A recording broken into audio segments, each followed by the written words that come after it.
hearing Amelia's voice actor, and not just Capella's voice actor, but Amelia's voice actor, being able to replicate the speech pattern of Capella, like she did within this episode, is some next level stuff, man. It is actually some next level stuff. And this goes for basically almost any voice actor in ReZero. Subaru's voice actor, Amelia's voice actor, Capella's voice actor, Sirius's voice actor, Otto's voice actor. I can name off every character. The voice actors just go so extremely hard for this story. And it's so crazy how I continuously get surprised by just the level of quality that the ReZero team is able to give us. It is a rarity to witness a product that transcends its original source to such a degree. And not just by art and animation, jingling of keys and flashy stuff. I'm talking about transcending the original work in almost every single way. To the voice acting, the sound effects, to the camera angles, to the art and animation, obviously. It has everything that really makes it work, and there's so many subtle things that they throw into these episodes that is foreshadowing future events that normal people won't catch unless you rewatch it. And I love that, man. It's always been a staple of ReZero. It's always been a thing that they have added in with these very subtle things here, and I love it, man. ReZero really is just a work of passion. It is one of those projects I can always look at and think, despite the ups and downs and maybe some fundamental flaws with the anime, you can truly tell that the people that work on the show really are passionate about ReZero. It's not just Hoppe that's passionate. It's not just one voice actor that's passionate. It seems like the very ideology, the team that works at White Fox, everyone else, freelancers, etc., it seems like all their ideology is roughly the same. Everybody pretty much has the same opinion that they need to give their 110% on ReZero, and that's what we get. That's why we get a product that is just legitimately so jaw-dropping like this. And this Amelia scene is unsettling, because it is...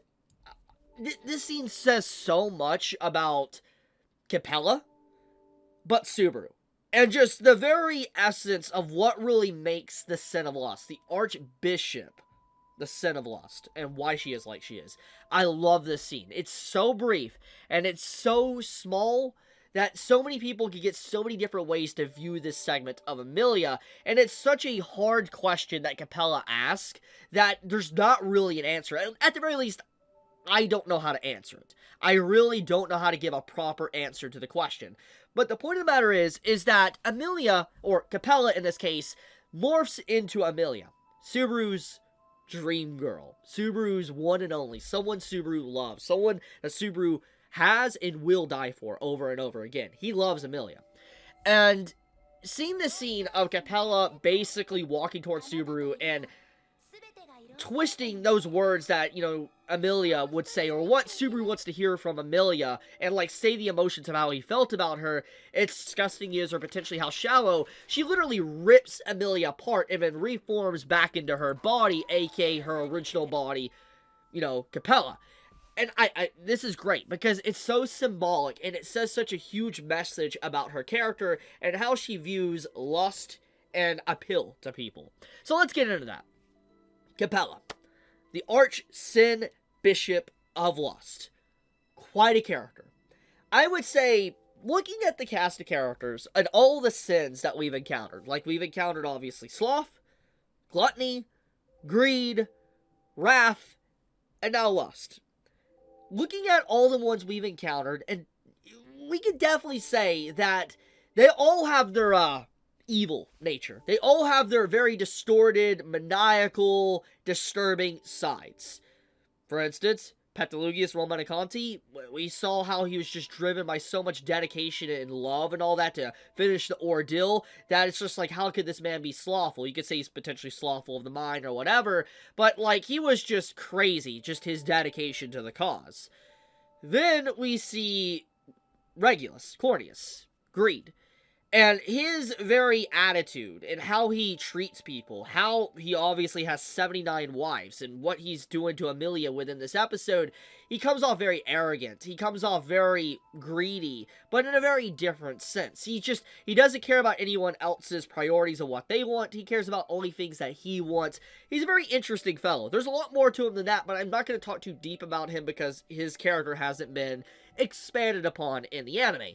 Then we have Gluttony, and from the first glances of Gluttony seems very unhinged mentally, and also the way they move is very unsettling because it's just like, what's going on with the body? It seems very erratic.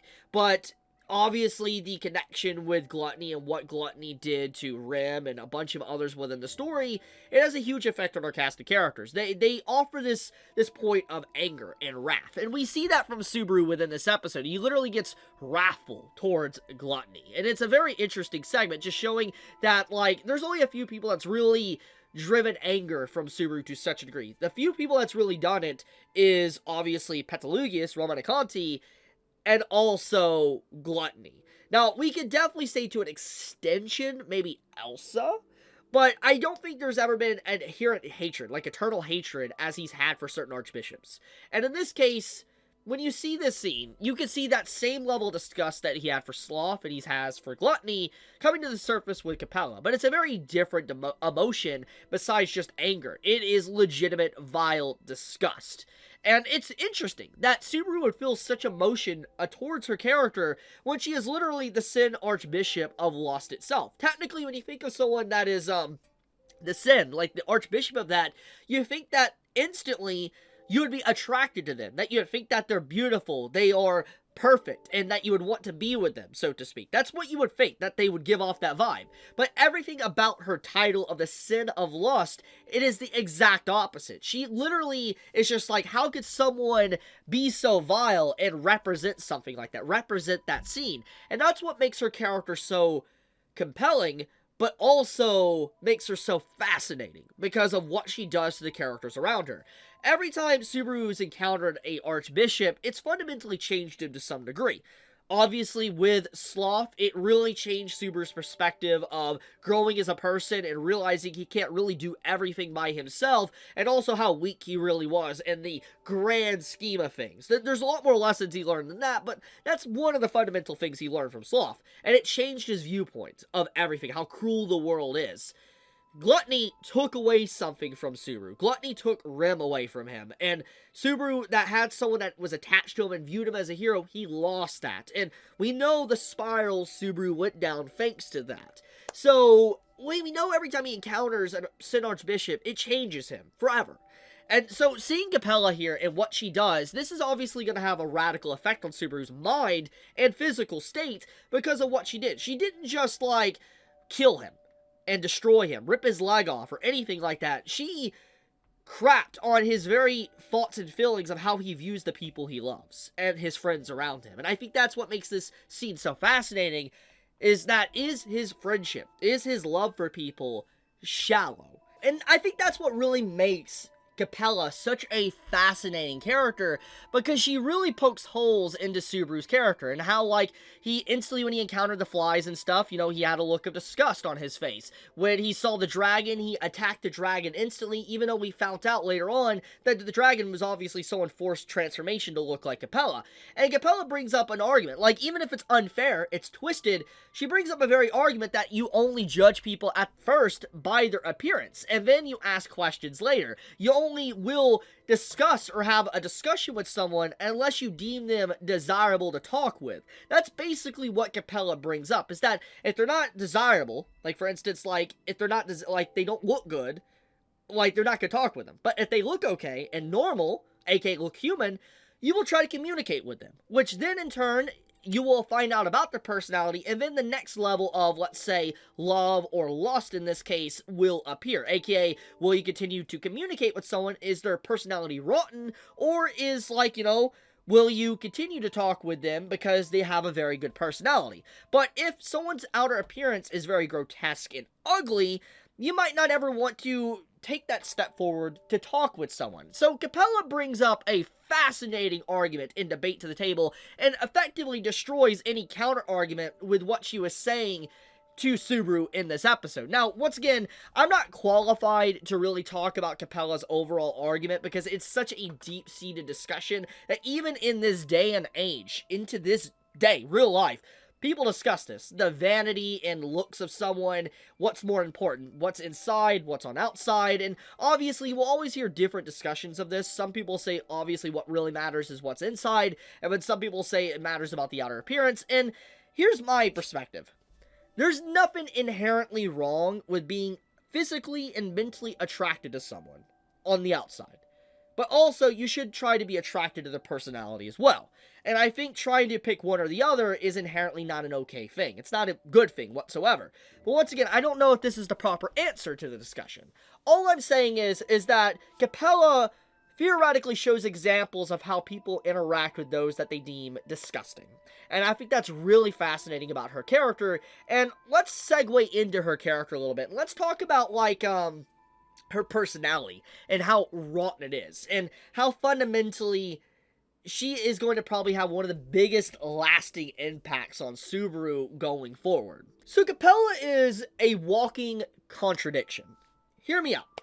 She is someone that wants you to love someone for what's inside. She wants to be embraced and loved. She expresses this within the episode with her movements. She wants to truly be loved.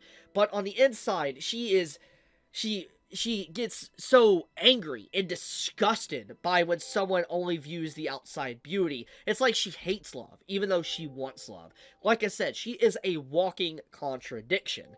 And everything about her represents this disgust towards embracement and love and connections and bonds, friendship, family, everything. She legitimately represents that, but also the disgust of it.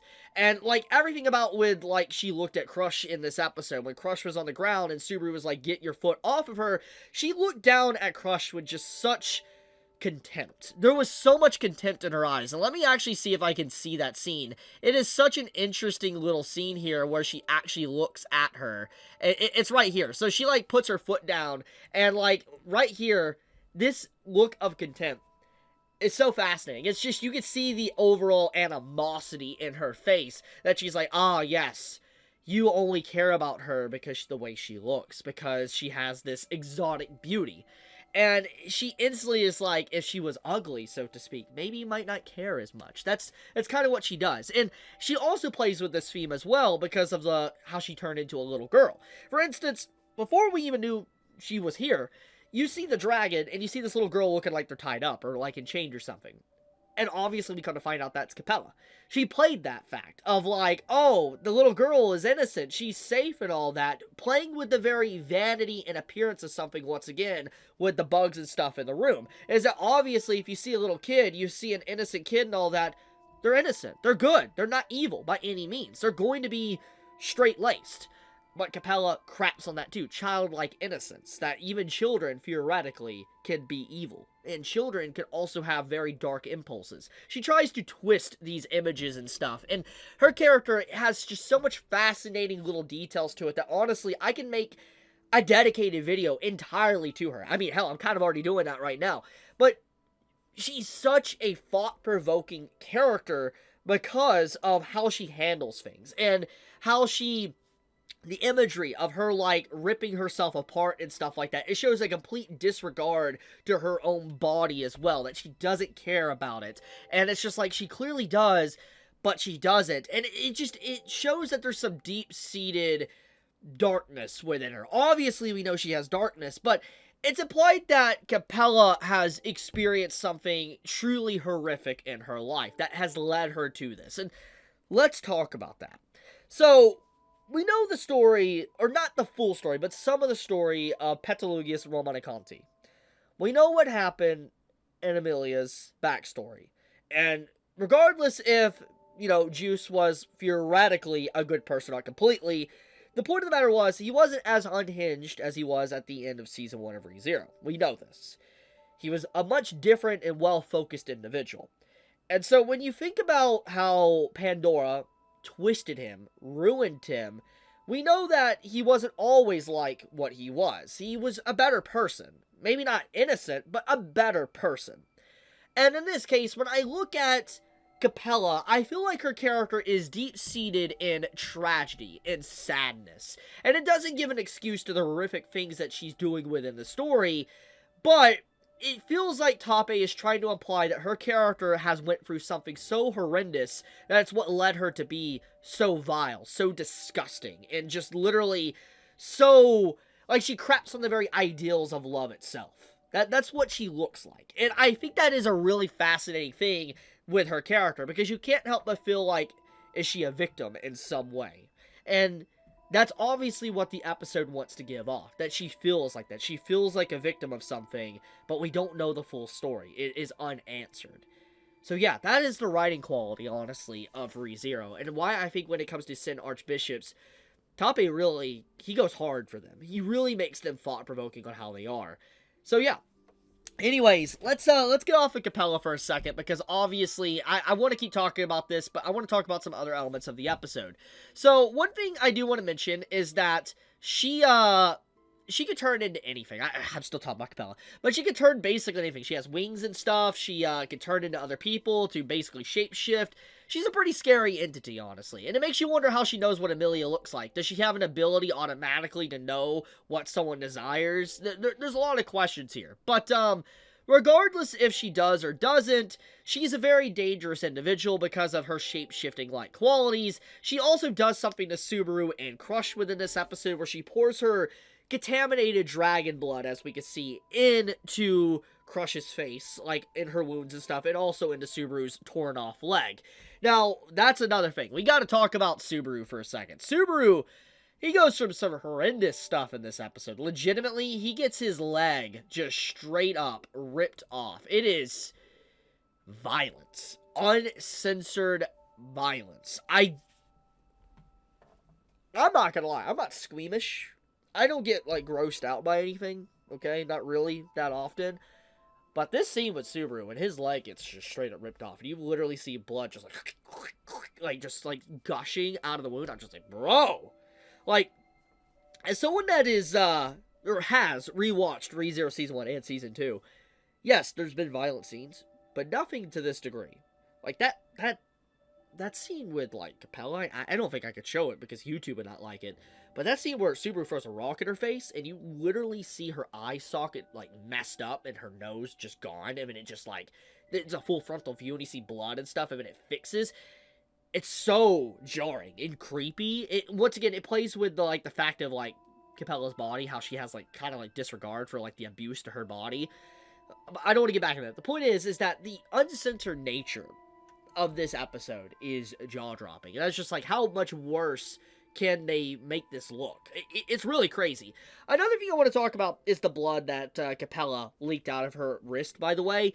In the novel, or web novel, it's stated to be black fluid, but obviously in this episode it's like purplish. I know there's going to be people talking about this, but this is a change from the light novel to the anime, and I don't think it's a bad change, and hear me out.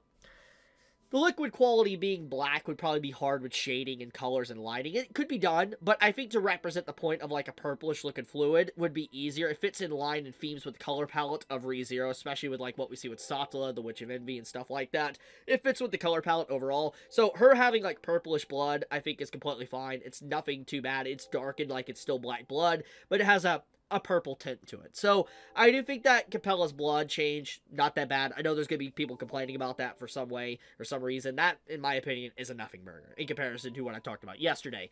Anyways, back into the censorship stuff. Yeah, the censorship, or the lack of censorship, is just truly jaw-dropping. I hope they continue this. They definitely stepped up their A game. Now, anyways, there's a lot more stuff to discuss, but one thing I want to say before I wrap up this video, because this video is already getting long enough, is that the town is completely destroyed. And you're left wondering, is Subaru dead? I mean, he falls into the water, so is this the end of the loop? Is he not dead? I mean, he's lost a leg, which is not good. It's not a good thing. All I'm going to say is look at the first key visual for ReZero Season 3. Look at the key visual if you're an anime only, and look at Subaru. You'll notice something. That's all I'm going to say. But I want to wrap up the video here. Thank you so much for watching. I greatly appreciate all of you, and I love you guys so much. Be safe, stay healthy, and if you want another video potentially dedicated to certain topics from this episode, let me know in the comments below. And with that, Chibi out.